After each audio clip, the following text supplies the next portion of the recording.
welcome in Wrong Side of the Pond. He is DJ Schweitzer. I am Jeremy Lance. Back together. Another fun week of everything we love talking about. We're talking sanctions. We're talking what you can and cannot legally sell or do. All the fun things about soccer. Yeah. MLS crapping the bed in Champions League situations. Like literally actively as we're watching. Yeah. Pumas just scored their third goal of this match. It looks so promising for MLS. Like just a few days ago, you were like, man, this is the year. Every soccer podcast in this country had the "this is the year" conversation on their podcast. Does everyone forget last year when it was also the year? Yeah, where we had like 14 of the 16 finalists, and like 13 of them failed to go through. Yeah. I feel like we forget that stuff. I feel like each time we feel like we're right there. We're like, oh, this is gonna be that moment. I mean, I remember the handful of years ago when it was, when Montreal made that final, and you're like, this is it. We're almost there. No, it wasn't. We're never there. You're not there. We're perpetually didn't happen. A stone's throw away from it. But no, it's been a exciting week of soccer. The Champions League has been back in its full fury at this point. Yeah, both domestically, as far as what we're watching at the moment, and then of course over in Europe, which has been loads of fun as well. Yeah, it's gone really well for some teams, really not well for other teams. That's usually how it goes, though. Generally, you'd almost say it's like a 50-50 split of like, hey, it's gone well, and hey, it has not gone well. We are pundits, is what we just heard in that statement right there. Absolutely. True and really diving deep into just how things work. Okay, so if we're going to dive deep, and we are the pundits we claim to be or have. That's what we do. For the last 9 years or so. We have lied for 9 years straight. Fake it till you make it, right? We just keep faking it. We have not made it yet. Waiting for the make it part. What should we start with this week? That exhale felt like it was flavored in Chelsea. Yeah. It's funny. So we did this podcast last week. It's been a rough couple weeks for the Chelsea fan. Keeps coming up as the main topic. And I made the fatal flaw of making the statement, well, Everton's guy has been sanctioned, but as of now, Roman Abramovich hasn't. 6 hours later. It feels almost as if that happened before the last show. Just like, I mean, it literally... So many things just it happened before I woke up after that show. It's like I went home, went to bed, woke up to an alert on my phone at like 6 a.m. Like, really hoping Roman's been sanctioned. Really hoping that reality was not something that was going to come to pass. And it showed up almost immediately. We all knew, not a fool in the It was world. going to eventually happen. Yeah. It was just when. Could he get the sail off deep, before? What could they cut off? Turns out all of it. Yeah. It's not great. I'm sorry. So Chelsea now find themselves in a very peculiar situation. That's true. Where they are kind of just operating, well, just the fact that they're able to operate, but just operating at the leisure, the approval of the government that are letting them to at least operate, at least pay their staff all the way down to just the hourly stadium employees and such. Their travel restrictions, not COVID travel restrictions, but just the restrictions of how much money they're able to spend for their away matches. They played today in at Lille in the Champions League, a match they win, but a match that they were lucked out in the fact that they had already purchased or paid for their airfare and most of their travel expenses were already done. Sure. So it was already out the door before sanctions came in, so they were good. But that people were kind of wondering how that was going to work out. And a match, and all those thirsty fans that are sucking up plane tickets right now. This entire conflict is a ruse by the airline industry. Exactly. Drive ticket prices back up. I've flown recently. They're definitely up. Mission accomplished, boys. Well, we did everything under the sun. There was even, UEFA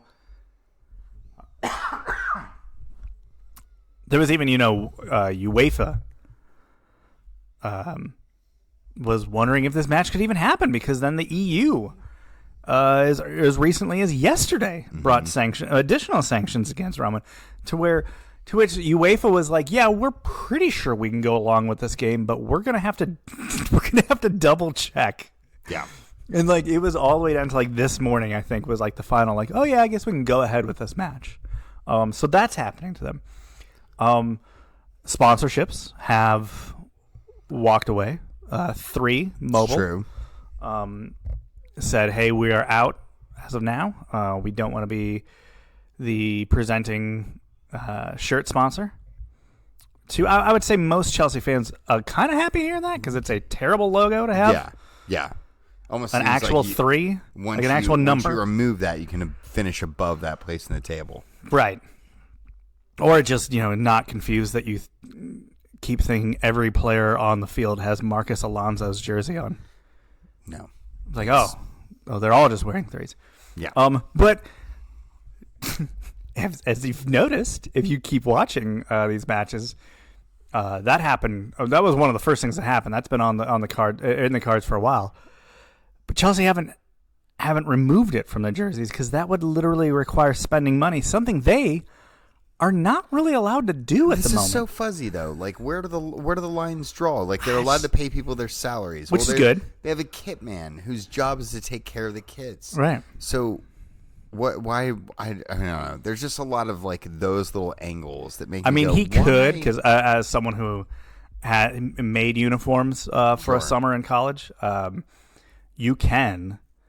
There is like a solution you can kind of spray on stuff, and you can actually take off heat pressed numbers and stuff like that. That's surprising. Or logos. Yeah. But it does kind of leave a bit of a mark on the jerseys. Like you would still almost have like a weird like fuzzy outline of the 3 logo on the shirt. So it would just look crappy. Like I have a Schalke jersey that's hanging in my closet. I enjoy wearing it. It's comfortable. Not as much right now. Yeah. It has Gazprom just across the front. Ooh. That was, by the way, full disclosure, that was a gift from Schalke. Yes. So Schalke gave you that. Imagine how I can connect dots there. But regardless, I've been like, all right, I want to wear this shirt still. What can I do to get this thing off? Well, there are answers to get it off. Almost none for getting rid of that glue. Yeah, you'll have that residue. It'll be there. Yeah. You almost have to get another logo. I mean, that's what Schalke themselves, I think, actually did initially. Mm-hmm. Is they basically put like a giant "We Stand with Ukraine" or whatever logo on top of it. Like the old school way of getting rid of a tattoo. Yeah. I'm just like, we'll just turn it into a different design. This is a sea of black here. Chelsea's new logo is just a sea of black. It's just a black square. We're not funded by the people who live along the Black Sea. Yeah, is what they're maybe getting at. I don't know. So yeah, it's just odd times. Odd times indeed. Bids are due to be submitted. That was the other thing. Like, hey, can they sell the club? And initially, people were like, no, actually, technically, I don't think they can. The UK government was like, okay, yeah, we'll let you at least sell the club. That's obviously the end game we all want here. Yes. That's those bids are supposed to be due in on Friday. It's looking interesting. Publicly, we know you're going to have a couple serious bids are in.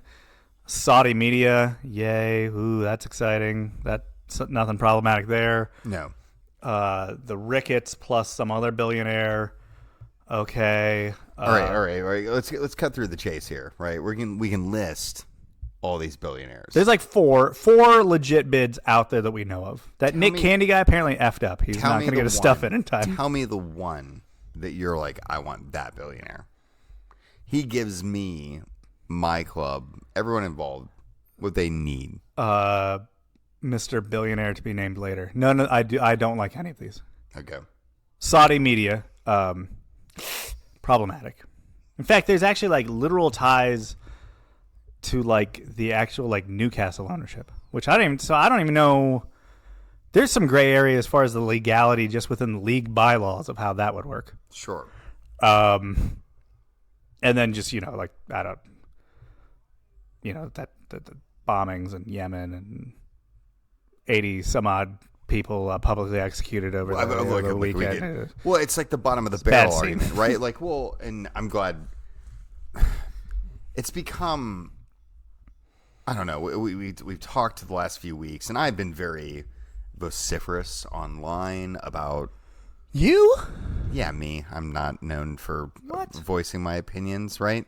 But I've been very adamant online about where I stand and where I think Chelsea should or shouldn't be in this spectrum of things. And I think to a certain extent they should get caught up in a little bit of this, right? Like there's mission accomplished.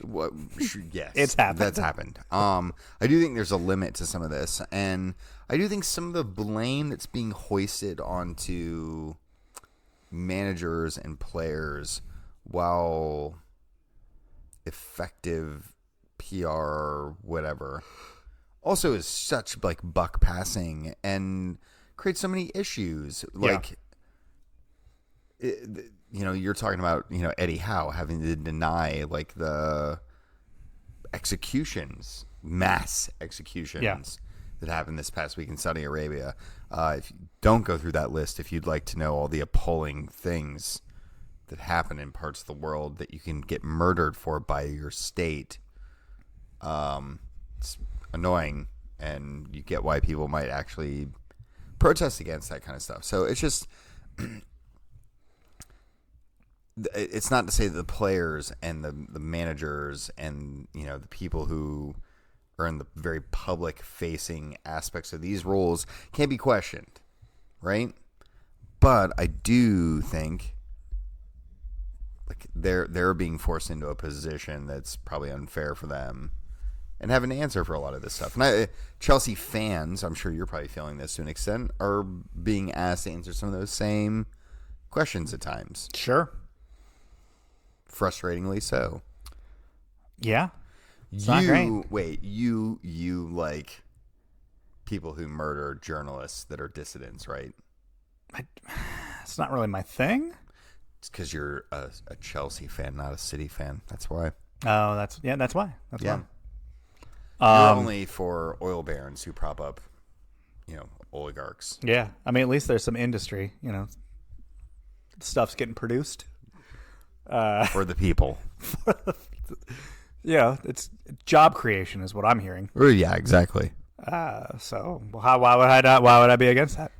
I can't imagine a reason there might be. There you go. Yeah. Thank you. It's just it's way trickier than I think people are making out to be. I think that's like the frustrating aspect of it. It's the reality of the global soccer world is these big clubs and big leagues.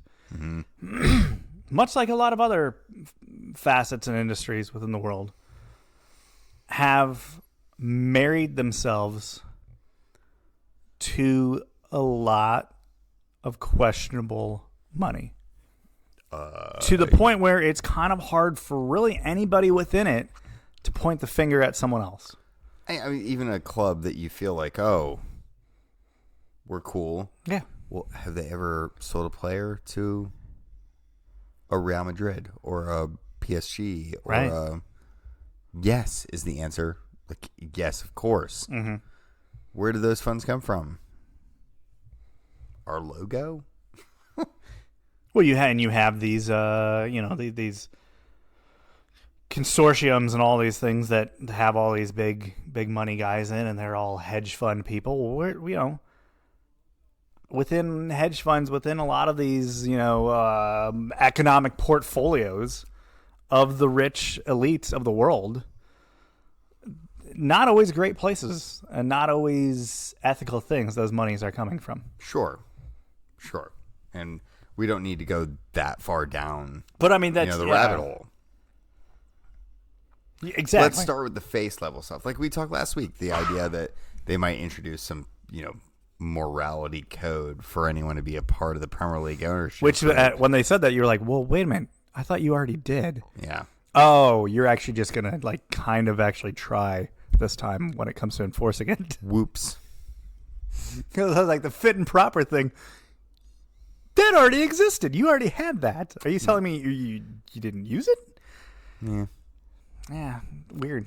Apparently with enough money, that stuff gets ignored, and you just you pass. Yeah, exactly. Chelsea find themselves in this dilemma, right? Sure. It's engulfed the world, the sport, whatever. I know Chelsea aren't obviously the center of what's going on with all this, but very much caught up in it. We're talking about how they're crumbling at the seams, whether or not they're actually going to be a club potentially, right? Which seems, I think, a little bit ludicrous. Seems unlikely now. But there was definitely a point in time within the past 10 days where you're like, this club could definitely go into administration. Yeah, they can't access their money. They can't take flights. They can't whatever. I mean, the whole purpose of sanctions that that governments around the world are imposing on Russian money and just the Russian economy, sure, is to create strain and problem and collapse. That's the point of the sanctions. Yeah. So to think that an asset of one of those sanctioned people, being a soccer club, was somehow immune from the potential destruction that the sanctions were meant to cause, was kind of foolish, I don't know. What was everyone expecting here? Right. It seemed like the most. It's not a fine. It's it's sanctions. It is literally the government coming in and trying to destroy the way of doing business for those that they're trying to sanction. Yeah, I mean, FIFA's and the governing bodies aren't fools enough to bite the hand that feeds them. Right. They know where all that kind of stuff comes from, but ultimately, where can you point the finger for the morality standpoint, right? Are you saying who are the moral ones? Right. Who hasn't taken a sponsorship from Emirates? Who hasn't, pressured local governments into more? I mean, there's a lot. There's so many angles where all this kind of stuff is happening. Newcastle's old ownership. And I mean, that guy was just a douche. And comparatively, man, that guy's a saint. Yeah, right? Who knows? Let's bring him back. Yeah. Again, dissident journalist murdered. Yeah. I don't think Mike Ashley knew how to murder anyone. All Mike Ashley did was run just a dumpy UK version of Dick's Sporting Goods. Thank you. Thanks. But it's just odd. All this turbulence. The club's actually doing okay right now. On-field somehow has not caused the strife that you would imagine it would. Yeah. I mean, because you're not just talking about players going oh, that's weird that we might have a new owner. There are several key players on Chelsea's squad that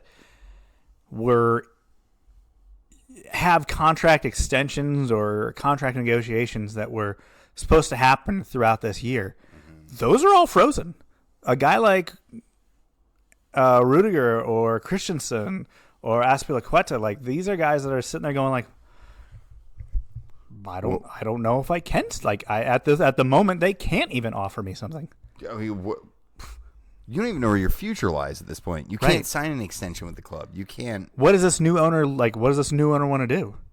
Is he just going to sell everybody this summer? Is he going to are they going to try to cut costs this summer? Is Tuchel going to even be able to it's a reboot year? It's like the Cincinnati Reds. It is like the Cincinnati Reds. We're going to trade for a lot of cash considerations. That's where we are right now. Yeah. You know what I mean, this is the largest Chelsea fire sale I've ever seen by some margin. Could be. Almost certain to be. Regardless of the owner, things are going to change based off of that, just from from an on-field standpoint, Right. because you're gonna have players that are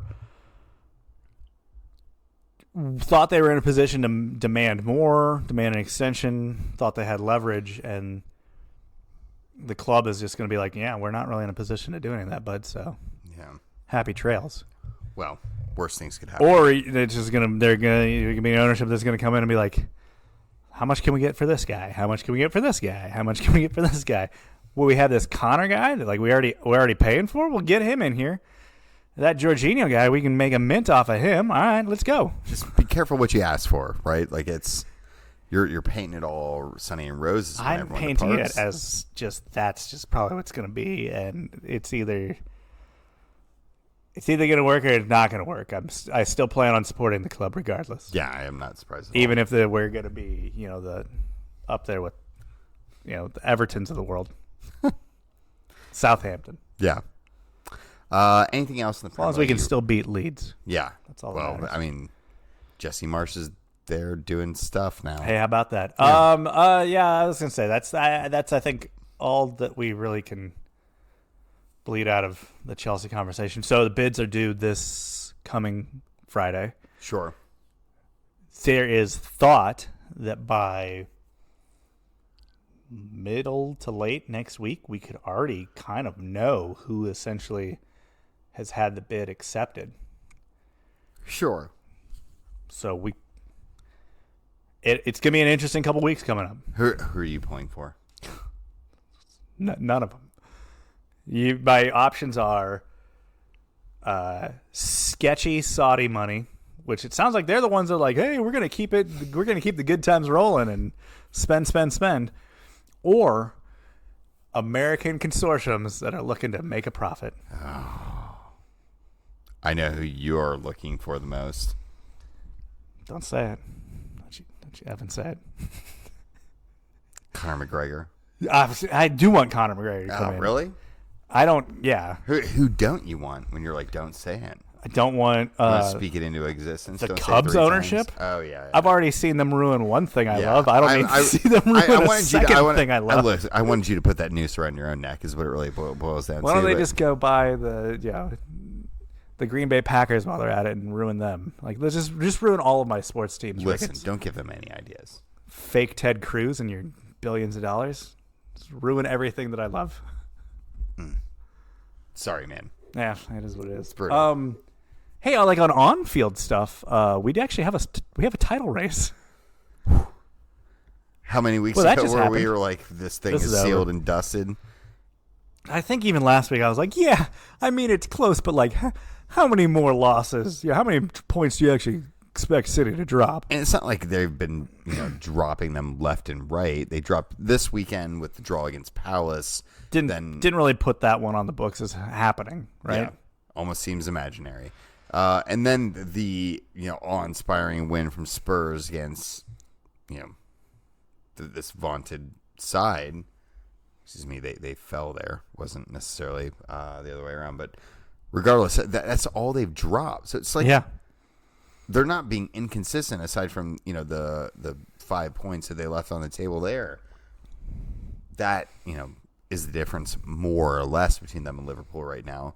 But I think it's because Liverpool have like found themselves again, and they've hit their stride, and we're dealing with it now. Yeah, they beat Arsenal today. As things stand, they are only 1 point back of City. Makes me uncomfortable. I mean, we went from thinking we don't really have much of a race to like this thing is razor thin. I don't. Are there people we're supposed to blame about this? I don't know. Am I supposed to blame somebody? Maybe. Am I supposed to be upset about this? I guess is what I'm saying. I mean, potentially too. I don't want Liverpool to win the title. Nor do I. And I just don't know too many like City fans that like are that big of a butthole to be around when they win. So I've been able to shake off those title wins pretty easily. Oh, I'm impressed.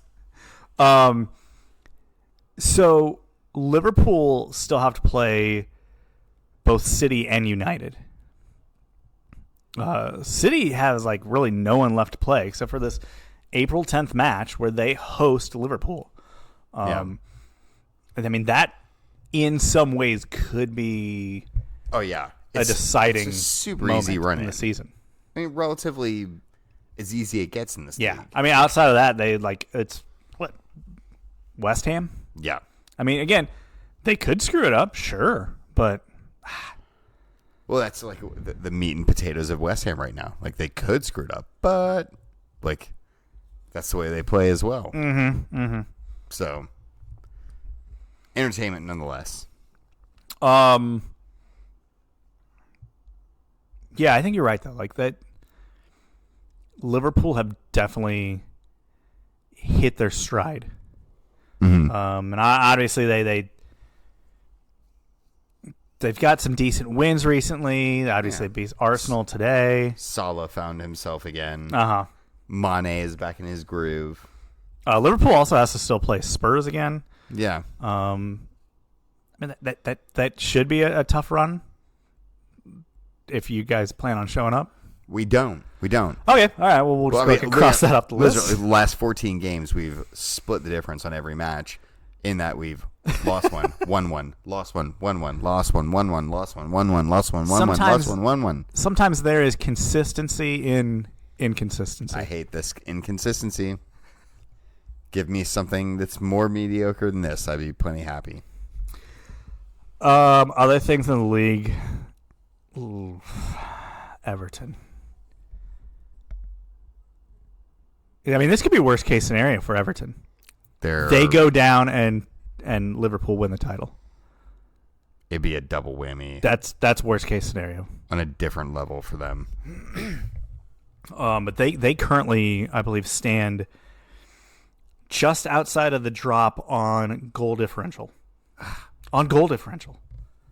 Who knew? It's become that. This is that look at us thing. Yeah. Not me. Yeah, they are with Watford on 22 points, but luckily are negative 19 on their goal differential, while Watford is negative 26. So luckily they have a nice 7-goal cushion, but I mean, they are not only are they like level on points for 18th. Sure.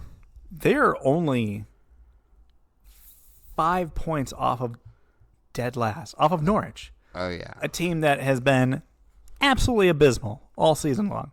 Well, if you find your niche, right? I guess. Survival in the narrows of whatever the hell it is that your club decides to do with the community. I don't know. Everton's next couple matches, they host Newcastle. Who knows who they'll have available to them at that point? Yeah, good question. They're still in the FA Cup, which almost seems like a burden at this point. Definitely. They play West Ham, Burnley. They still have to go against United, Leicester, Liverpool, Chelsea. Leicester again. Somehow both of their Leicester matches are in the final month and a half of the season. Not even sure how that worked. Thanks, COVID. Good job, guys. Yeah, they were all over that. And they finished the season at Arsenal. So they don't even have an easy hey, let's just see our way to being saved and staying up on the final day. Yeah. They have to go to Arsenal.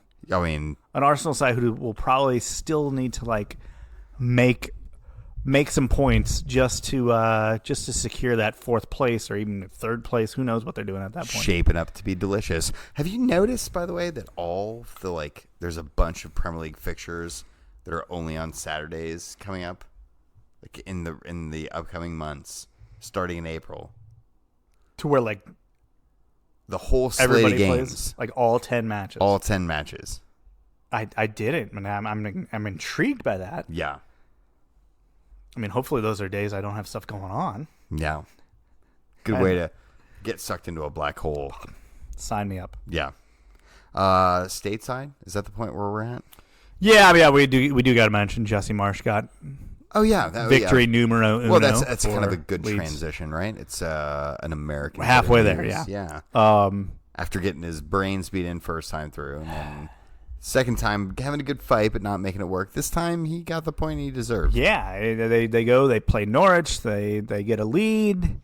Everyone's always looking forward to a Norwich match. Then they cough up the lead and end up they cough up the lead at what is thought to be the death, and then score the winner in added time to get Jesse Marsh's first victory as a Premier League manager. And luckily for them, you got clubs like Everton just cratering. Yeah. Because that's also helping their survival. Sure. That's helping them stay up. And, yeah. And hopefully that it snowballs and Marsh can get leads going and they play well. But they can't let up. No. Because if they start dropping, a couple more matches, they're going to find themselves right there in the fight. Well, I mean, they pretty much have found themselves already there. So yeah, but I don't know. We'll see. We'll see how that goes. Hopefully they can stay up. Hopefully, you want to see Marsh do well. You want to see him be successful. Mm-hmm. How will it work out? So they stay up.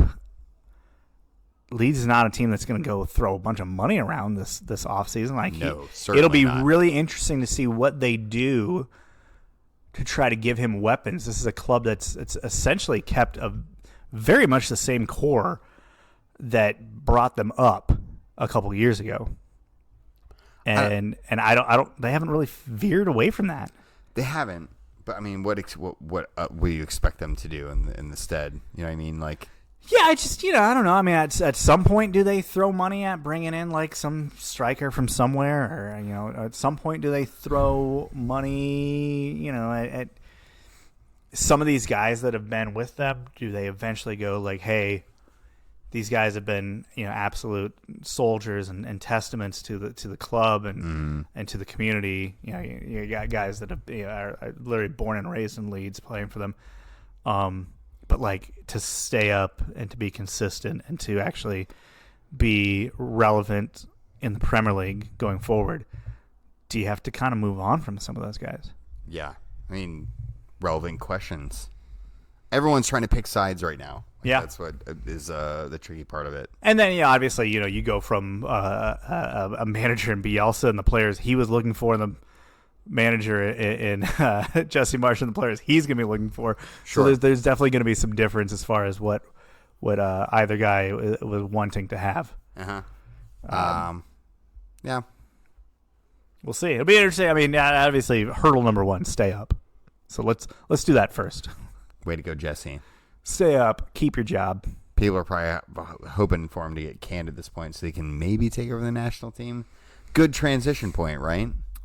Let's go stateside. Where would you like to start? I don't know.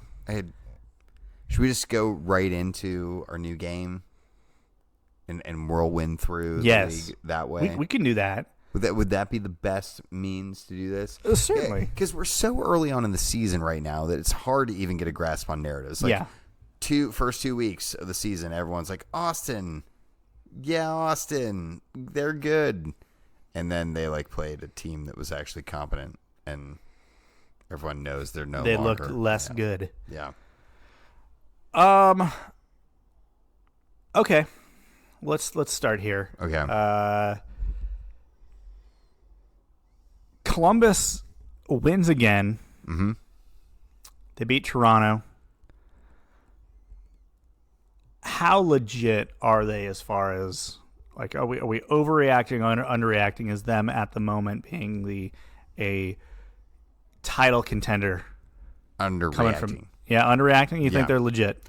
I don't know that they're legit, but I think they've got enough to be dangerous, and if they can shed some pieces, add some pieces towards the end of the season, as MLS affords you the ability to do, and they can make a splash in things. Okay. Let's talk the other side of that coin. Toronto, one of 3 teams out east. Excuse me, 4 teams out east that don't have a win. Toronto, Inter Miami, Charlotte, and Montreal. Of those 4, who should be hitting the panic button? Probably Toronto. Okay. I mean, they have sizable reinforcements coming in the summer, They right? do, right? And they've obviously front-loaded this thing, I guess, Right. as best they can. Like, hey, we know we're going to lead some points, like in the early point of the season. Michael Bradley, you're 50 years old running the midfield. We know. We know. But when the big guys and the guns get here come July, I think they'll feel like they're singing a different tune, and that's why they're happy to let the kids eat all the fun stuff now. So Inter Miami, Charlotte, Montreal. Who out of those 3 has the least to worry about?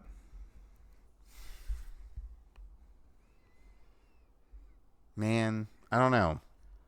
I'd say maybe Montreal. Yeah, Montreal, if only because, like, if someone were to come in and buy them. Sure. They've also just made really a habit do out of being something with them. adequate, Yeah. right? That's Not terrible. That's what I think of not when I think of good. Montreal. It's Yeah, like adequate. They're barely rising above, like, breathing. Charlotte, this is expected. They're an expansion side. They have made some missteps that us here in Cincinnati saw and did, like the Leonardo DiCaprio meme of just pointing like, oh, hey, I've seen that before. Yeah, I know that one. This is something I know that mistake. I recognize. Yeah. But it's expected. It's expected for Charlotte to suck in year 1.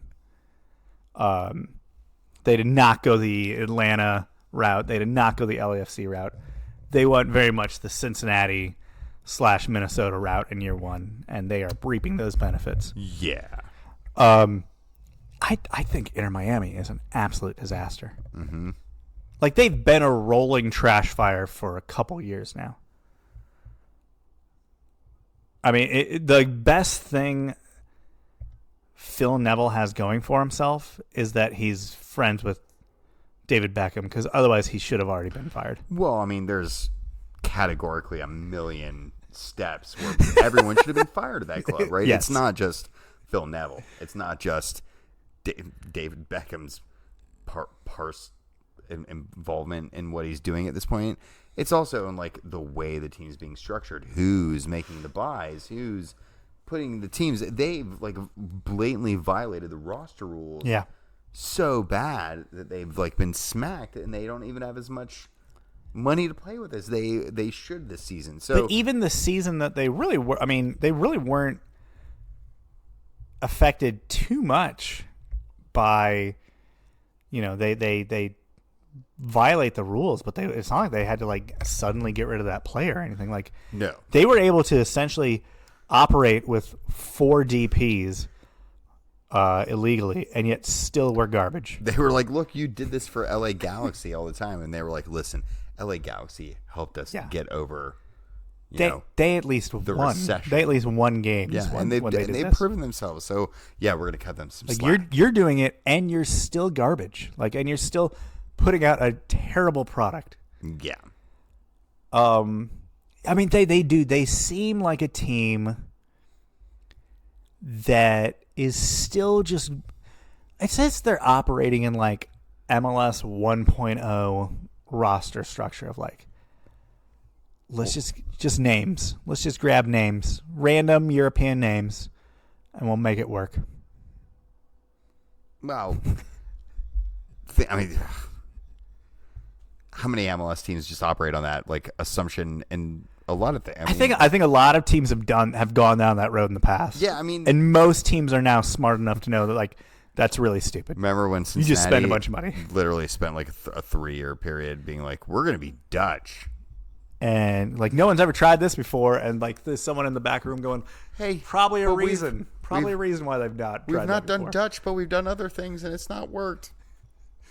Wonder why no one's tried that. FC Cincinnati confidently saying back, "Well, we'll show them." Yeah, Like that was in the club's outthink the room phase of his existence.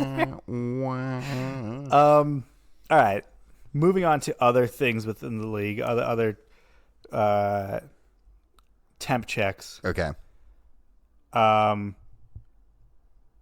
Seattle finally got a win. Yay.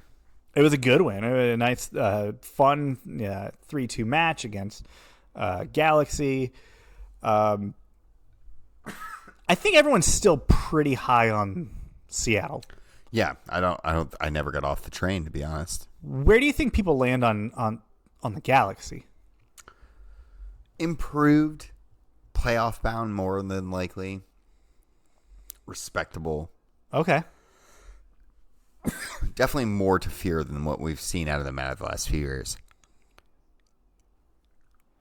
That's fair. That's fair. Okay. I mean, it would be great for them to get back into the ways of the old Galaxy, of being a contender, being a team that you and pencil in as a playoff team year in and year out. Yeah, it's been a while since we could say that about the Galaxy. So it's good for the league, Oh, yeah. right? When Absolutely. when good teams are in the big markets, the marquee games. You know, LA Galaxy, even in their bad years, because of just who they were as a presence and a brand in the league, were on Fox. We're on, the ESPN Game of the Weeks routinely. with a guy like Chicharito, Right. they want to get him in front of audiences. But in the seasons when they're not good, like that's a lot of national broadcasts of just a bad product. Yeah. So like it's advantageous to the league that the Galaxy are good. Even if Chicharito misses a bunch of free kicks that penalty kicks that hurts them, right? Yeah. Because they're like, well, if he can't drag these guys up, what does that mean? Yeah. I mean, that's kind of the pressure that some of those clubs are under of like, the big names. You bring in a big name, he's got to perform. Yeah. He's got to keep going. Did you watch the snow game at all? Not in live, but bits and pieces. Yeah. I mean, it's anytime there's a snow game. Yeah, You that have to. that gets the You have radar. to enjoy it a little bit. Yeah. That pings the radar there. New England Revolution going up 2-0 in that one, and then from the 78th minute on, coughing up 3 goals and losing that match. Seems to be like a thing. Yeah. How about FC Cincinnati finally getting a win? They can do it. You had a match the week before where they looked good. Improved, they didn't for finish sure. their chances. They pitch a shutout, or they almost pitch a shutout, but then give up a penalty in like the dying breaths of the match to lose. Honestly, I think the most impressive thing about this was that they got the tactics wrong early on in this process. Yeah. Right? Like they were getting run in the early stretches of the match, and Pat Noonan just like saw that as well, and he's like, we can change this and we can come up with a different solution. Those are the adjustments that we weren't seeing. We'd see panic moves. We'd see, I don't know, adjustments that didn't contemplate what MLS was sometimes. Right. We're getting those now. I think that's such a huge difference. Yeah, the adaptability, just also the confidence that just the team is operating on. Yeah. Um, Definitely seems to be and a vibe of their Yeah, own. I mean, it goes with the whole culture thing, and that was one of the big things that was supposed to change was the culture. Noonan and Albright preached culture. We're going to change the culture here. And I think 3 matches into the season, especially considering how bad that first one did, the fact that this new culture, they responded from what was just an atrocious opening match. They responded well. Yeah.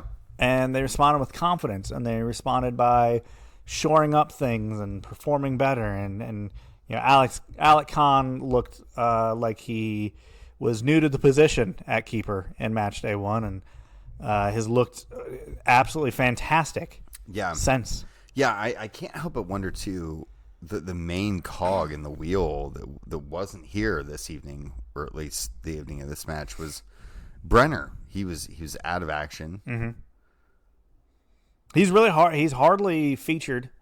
Obviously, he missed most of preseason trying to get. But my point is like, is he worth that to them, or are they just going to deal with this at a later point? Well, and you look at a guy like Baji and what he's brought in the matches he's played in. Mm-hmm. He's looked great. Sure. And he's brought a lot of some creativity, just a lot of drive, just a lot of momentum into that attack. You would think that you're not going to pair Baji and Brenner together, right? No. It's going to be a Vasquez with Brenner or Vasquez with Baji. Yeah. And so that's kind of that plays into it as well. It's like, yeah.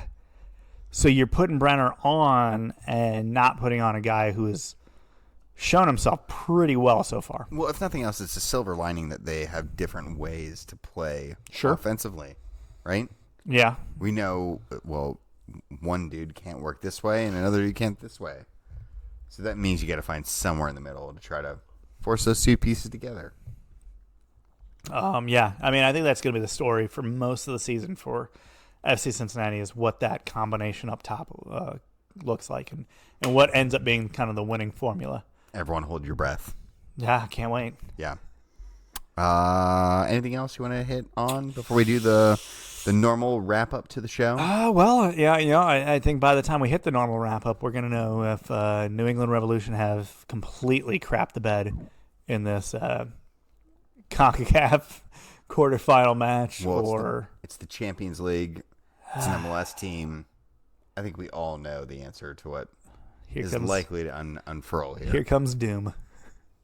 Yeah. Let's do your wanker this week. My wanker this week.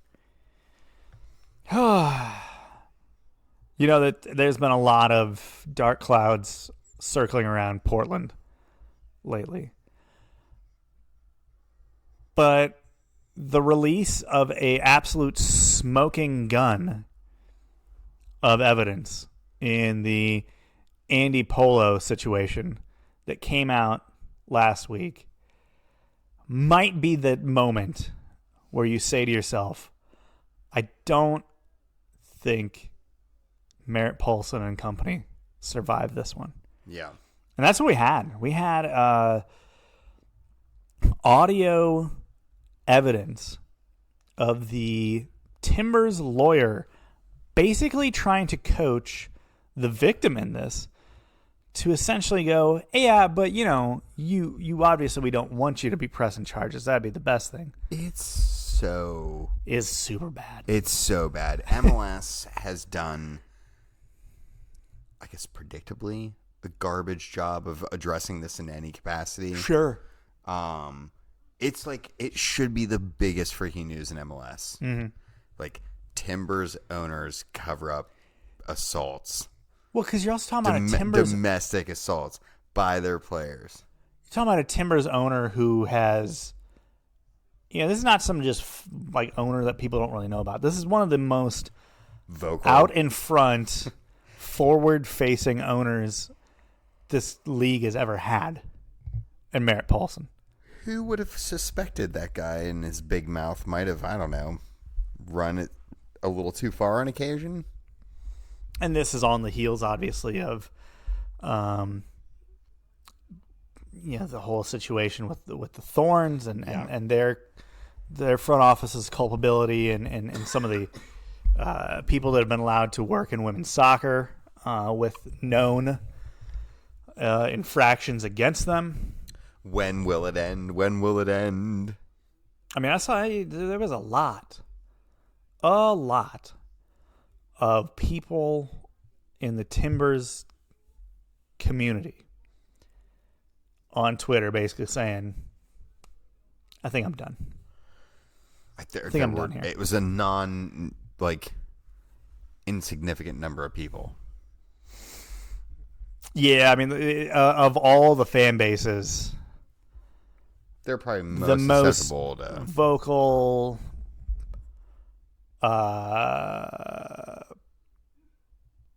progressive,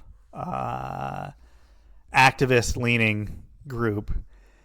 That's the group that you're just not going to skate that by. No. Like they're going to come out in absolute force against you. Sorry. So, good luck with that, bud. Yeah. Your wanker. My wanker this week. We've been beating the dead horse that is Chelsea, so I had to step away here. Okay. And give it to the other one that we mentioned this earlier. I didn't want to get too deep down on this, but it's such a blatant freaking example of why sports watching is so effective.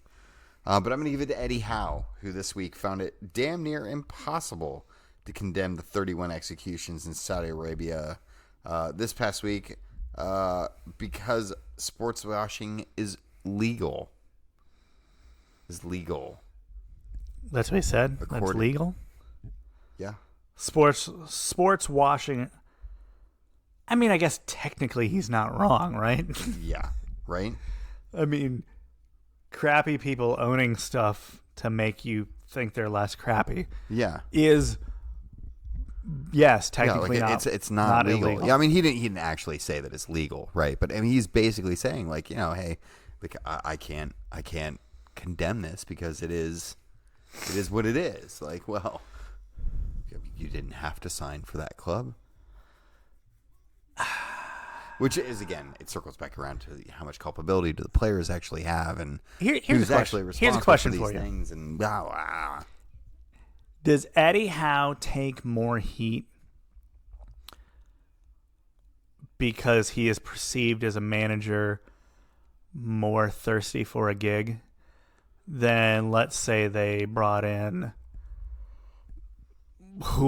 just some random Gus Hiddink, just some more well-known manager? Sure. That's managed at bigger clubs and for bigger ownership or whatever? Is it because it's an Eddie Howe who is making his final return to managing after like almost 2 years or whatever? Do people kind of like put it more on him because he was so thirsty and willing to take this gig? Or is that perceived or something? I don't know. I find it interesting that Eddie Howe. You do wonder, like, man, Eddie Howe was like such a beloved character. Yeah, totally. And now he finds himself in such a not great situation. Maybe he laments that a little bit too. He finally gets back in the managerial game, and look where it got him. Well, I'm not. It's the reverse of like the look at us. Like, I wish no one was looking at us. Yeah. Yeah. He would like people to stop looking. Yeah. What about your winner this week? My winner this week goes to the Wycombe Wanderers fan who was at the match this past week. Adebayo Akinfenwa was scratched from the lineup because of I don't know. I mean, it's his final year. It's his last dance. So he's literally, it's like the rock is being chipped away. Yeah, I mean he's nearly 40. So he was a scratch due to a knock or whatever. But he tweeted at Akinfenwa like, "Hey, I'm in like one of the club suites. I challenge you to an arm wrestling contest." Awesome. And Akinfenwa accepted the challenge and finished the guy within about a half a second. So it's actually amazing. Amazing. So Akinfenwa. Akinfenwa. Yeah, there it is. Answering the call when the fans challenge him at a home match to an arm wrestling contest. This blows mine out of the water. I just went with a really vague the Champions League just because it's been awesome again. It's been good. Yeah, it's just been unbelievably unless you're a delightful. United fan. Well, yeah. It's been less good. Or if you're a United fan that hated it so much that you threw a pie at Diego Simeone. Awesome. There's been a lot of throwing this week. I mean, Harry Kane today scored a goal and had a Gatorade thrown at him, and he kicked it while he was in the air. I mean, that's better. You know, a pie, a beer, a Gatorade. These are all better than like. Remember, we had like that whole rash there for a couple of years where it was what they would call the missiles, which were like coins and stuff like that. Yeah. People are chucking at dudes at corners. Now everyone's just back to throwing anything they got their hands on. But yeah. I'm just waiting for the Premier League version of Landon Donovan's moment where someone throws a pair of sunglasses at him. What would that be? What would the English for it? Because apparently no one owns a pair of sunglasses in that country. Why would you?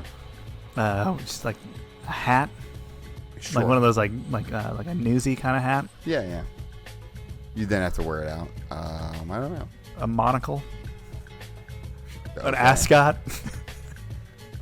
You're several ahead of me at this point. Definitely not the historian I thought it was here. They keep me coming back for more. Were you not coming? Like, were Even you if like, it were bad, if I you was guys gonna- aren't good, I'm not gonna watch this next round. Yeah. If you want to get a hold of us for any future reason, Jeremy's at Jeremy Lance. I'm at Wrong Side of Pond. Thanks for listening as always. Jeremy didn't spill his beer this week. Not this week. All right. Talk to you soon.